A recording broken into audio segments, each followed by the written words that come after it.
strong female characters. This has moved to sort of create more and more female directors, and he says, that's great. He said, are there actually lots of women that want to be directors, or do they want to do something else? Hello everyone, this is episode 129 of the Adelaide Show. This is the preview of the show that comes out later tonight, and we have two stalwarts of the South Australian film industry. We've already been corrected in the recording that it's actually the Australian film industry, and you're part of the South Australian part of that process. Tess and Mark Knight. Nigel's trying to show off he's actually trying to earn he's trying to get his ACS. His ACS, which stands for Australian Cinematography Society. And we will tell when it comes to editing how well he's done. There's some fancy opening here. I like calling it continuity. Continuity. Isn't that weird? Continuity.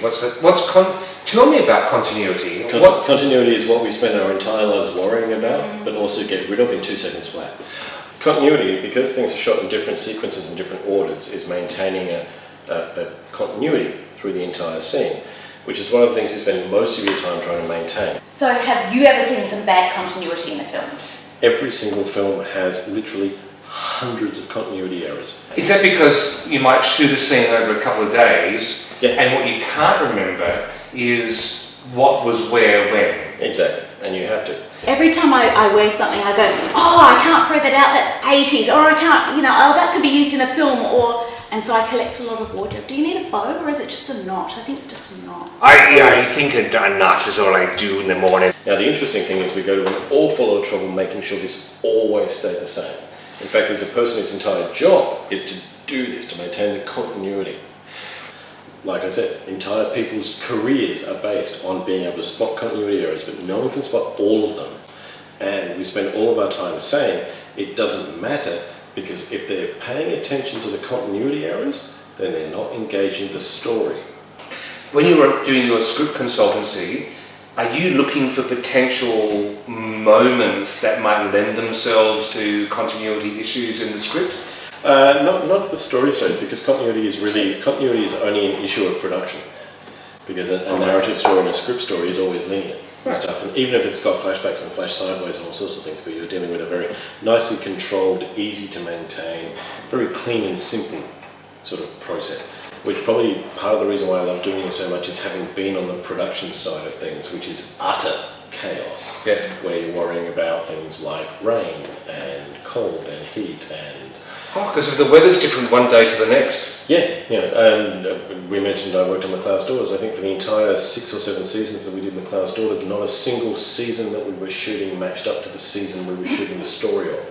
So we were constantly shooting winter in the middle of summer. And you're wearing summer dresses in the middle of winter when you're freezing your ass off. So we would have people, it'd be 8 degrees, and we'd have people rubbed up people wearing singlets and literally spraying olive oil all over them to make it look like they were sweating. And then it would be February, and we'd be trying to say that it's 30 degrees and freezing and raining. Amazing. And our Nigel, who's on camera tonight, was in one episode where they had a jousting competition with McLeod's Daughters. And it ran over time. We used floodlights to make it look like daytime at about 9 o'clock at night. Because we just had to do that, because that scene was typically in daytime, but it finished at 9 o'clock at night when it obviously wasn't day anymore. And so we got improvised with a whole pile of floodlights. And it can even happen to short films too. We've run a smidgen over time. You can't tell that we're doing the last bit under floodlights. No. Because we're in overtime. We are in overtime, more than you know. Didn't pay the cable guys. Oh no, the wine was too good and we chatted all night. Yes. Tessa Flaherty, Mark Knight, thanks again. You get to hear these people up close and personal tonight in episode 129 of The Adelaide Show. Look for us at theadelaideShow.com.au.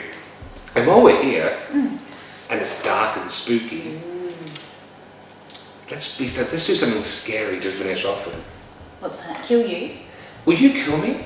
Could I? Kill me on film, both of you. Kill you on film. How do you do that? Well, do you want to be stabbed? Do you want to be strangled? Do you want to be... Strangled, I think. Strangled's always good, that means no knives. There we go. And we pull. Alright, now we just have to move the body. We'll do that tomorrow. Yeah, I'm too tired. Let's go to bed.